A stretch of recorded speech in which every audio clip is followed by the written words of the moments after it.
بسم الله الرحمن الرحيم. يا الله يا الله يا الله، يا مجيب دعوة المضطرين،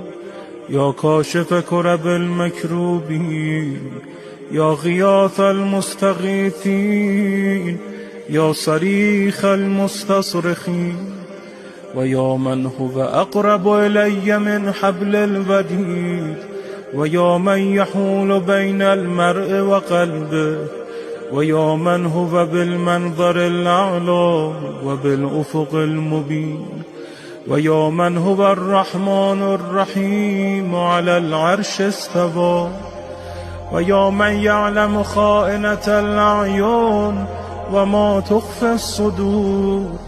ويا من لا يخفى عليه خافية، يا من لا تشتبه عليه الأصوات، ويا من لا تغلطه الحاجات، ويا من لا يبرمه إلحاح الملحين.